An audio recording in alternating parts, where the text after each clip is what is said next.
देखो, अज्ञानी जन तो कुछ भी बोलते रहेंगे।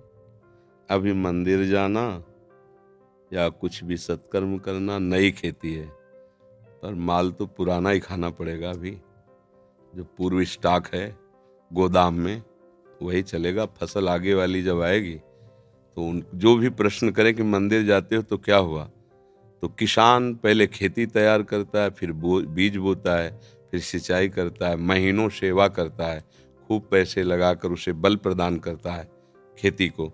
फिर जाके जब राशि का समय आता है, जैसे निकल गया, अब 1 मन गेहूं बोने वाला 60 मन गेहूं उसी से काट रहा है।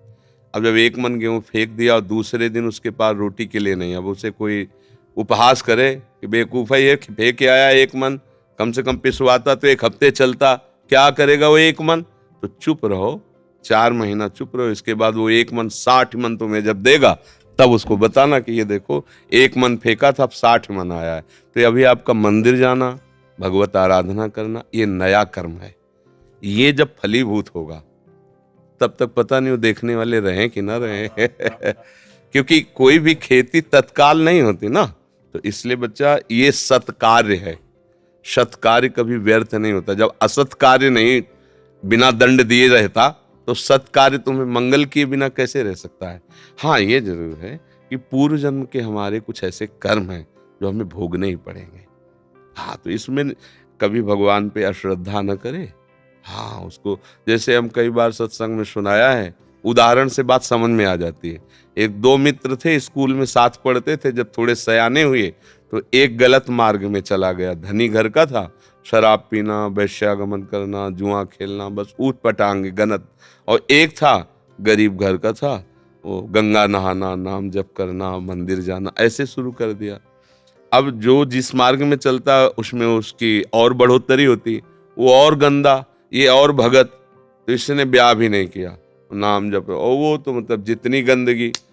एक दिन दोनों मित्रों की मिलान हो रही थी, वो उधर से आ रहा था और ये इधर गंगा नहा के नाम जप करते हुए जा रहे थे। तो जे देखा मित्र से इतना बड़ा खजूर काटा होता ना, इतना बड़ा काटा पार कर गया। वो भगवान का नाम लेते हुए बैठ गए और वो लांग बूट पहने हुए नशे में एकदम। बोले, देख लिया तेरे भगवान ने क्या किया, पूरा जीवन हो गया ना गंगा नहाते हुए, अब क्या, देख देख मेरे पास वैभव, क्या कमी है। लोग जहां जाते 4 लोग आओ बैठते, मौज मस्ती, कहते थे हमारे साथ रहे, मौज मस्ती में रहेगा। अब इतना कह के तो चला गया। 4 कदम बढ़ने पर उसको एक अटैची मिली जिसमें हीरे थे। लौट के फिर आए, बोले, देख रहे तेरे कांटा लगाओ मेरे। अब तो उसका विश्वास नष्ट हो गया कि यार मतलब वास्तविक कुछ नहीं है, सब गंगा नहाना है, सब चला। इतने में जब किसी का विश्वास टूटता है तो भगवान उसको, जैसे आपको यहां भेज दिया, या भगवान स्वयं समझा देंगे, क्योंकि विश्वास भगवान पे किया है ना, तो वही समझा। ये ड्यूटी है उनकी, वो समझा देते। कोई ऐसा शास्त्र पढ़वा देंगे, कोई प्रवचन सुनवा देंगे, अच्छा ऐसा आपके या अंदर ही विवेक जागृत, ये उनके हाथ का बात है, वो क्या करते हैं। भगवान एक ब्राह्मण के रूप में वयोवृद्ध तपस्वी, अरे बेटा तुम्हारे कांटा लग गया क्या, राम राम। बोले, नाम मत लो, पूरा जीवन हो गया नाम लेते हुए, हमको क्या मिला। वो हमारा मित्र है, शराब पीता, व्यभिचार करता, नाना प्रकार के, और देखो उसे अटैची में, यहाँ भोजन की व्यवस्था नहीं, पूरा जीवन हो गए। बोले, पहले कांटा निकाल लेने दो। भगवान थे, सर से कोई पीड़ा नहीं। कहा, बेटा तुम देखना चाहते हो कि उसको ऐसा क्यों है, तुम्हें ऐसा क्यों है। तो जैसे टीवी चल दे ना सीरियल, ये देखो, चिप लगा दे तो पूरा सीन, और उसको पूर्व जन्म का सीन दिखाई देने लगा कि ऐसा भयानक पापाचरण पूर्व जन्म किया था, इस जन्म में इसी क्षण सूली की सजा मिलनी थी। उसे पूर्व में राजा लोग सूली की सजा देते थे। सूली के एक भाले जैसा यंत्र ऊपर से जाके छोड़ दो, गुदा द्वार में ऐसे घुस जाए, वो तड़पता हुआ कितने घंटों में, मतलब बहुत बुरी मृत्यु, बहुत बुरी मृत्यु, जैसे क्रूश की सजा, गाड़, बहुत बुरी मृत्यु। वो तुम्हारे इस भजन के प्रभाव से सारे पाप नष्ट हो गए, एक खजूर के कांटे में निकल गया। अब तुम्हारे पाप नष्ट हो गए, अब ये पुण्य और पीछे का पुण्य दोनों मिल रहे हैं। आगे चलकर तुम्हारी ऐसी उन्नति होगी जो सदा सदा के लिए सुख प्रदान करेगी।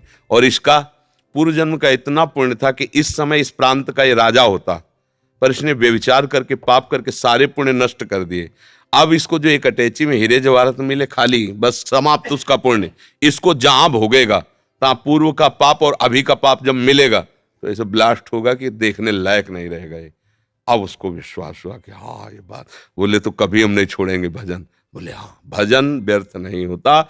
वर्तमान में देखा जाता है कि सत्य से चलने वाला, भजन करने वाला दुखी हो सकता है, और गंदा आचरण करने वाला बढ़िया पर ध्यान रखना, वो बढ़िया तब तक है जब उसका पूर्व का पुण्य चल रहा है। जहां वो खत्म हुआ फिर देख लेना क्या बढ़िया है। रावण की खोपड़ी को जब बंदर लात मारते थे ना, कटी हुई खोपड़ी, तो मंदोदरी रो के कह रही थी, राम विमुखस हाल तुम्हारा और रहा न को कुल रोवन। एक समय था कि जब चलता था रावण तो पृथ्वी कांपती थी, दिग्गज चिकाड़ते थे। वही भगवान के विमुख जब हुआ तो लात मारते थे खोपड़ी में, फुटबॉल की तरह रावण की खोपड़ियां।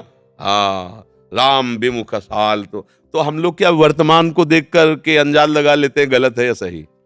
वर्तमान में सही चल रहा है पर बार बार उसको धोखा खाना पड़ रहा है तो लगता है सही कहाँ है, गलत चल रहा है। और वर्तमान में गलत चल रहा है, बार बार उसकी प्रोग्रेस, उन्नति होती चली जा रही है, ये मार्ग सही नहीं। नहीं, भूल नहीं।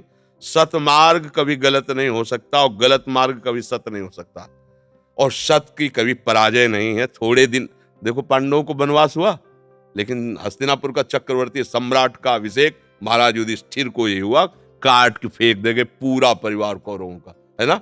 थोड़ी दिन के लिए दुर्योधन, दुशासन, ये सब फूल रहे थे, वो बेचारे कष्ट पा रहे थे वन में, लेकिन परिणाम भगवान श्री कृष्ण और धर्म जिसकी तरफ है, जय उसी। तो थोड़े दिन कष्ट मिलना कोई मतलब बुरी बात नहीं, परिणाम बढ़िया हो ये बात देखें। थोड़े दिन मौज मस्ती हो, परिणाम तो फिर परिणाम। अब मौजे मस्ती में तो जेलें भरी हैं, ये जेल काहे भरी है, यही भरी है। बुद्धि भ्रष्ट हो गई, गलती कर दी, आजीवन सजा, आजीवन कारावास। भैया कभी अपने विश्वास को विचलित मत होने देना, है ना। वो ऐसी शक्ति हमें देना दाता, मन का विश्वास कमजोर होना।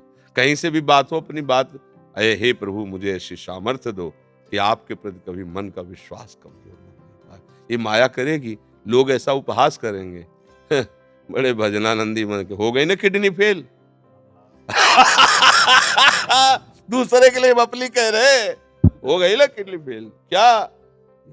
अब ये प्रोग्राम पीछे का चल रहा है नहीं? हमारी नई खेती है, ये देख लो नई खेती।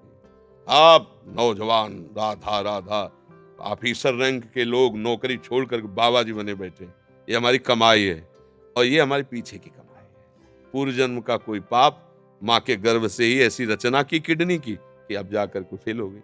ये गर्भ से ही होता है, पॉलिसिस्टिक किडनी डिजीज, ये एक रोग होता है जो माँ के गर्भ से इसकी रचना होती है, ये वंशानुगत आता है। तो किसी के कहने से क्या है भाई, सब संसार में अपने अपने मन से चल रहे, वो कुछ भी बोल सकते, भगवान को गाली दे सकते, ले भगवान को गाली दे, तो किसी के मुंह में नहीं लगना, अपनी बात समझना है। बड़े भाग्यशाली हो जो तुम मंदिर जाते हो धर्म भाव में। शराब तो नहीं पीते होगे? हाँ, पीना भी नहीं, हाँ, कोई भी नहीं समझता।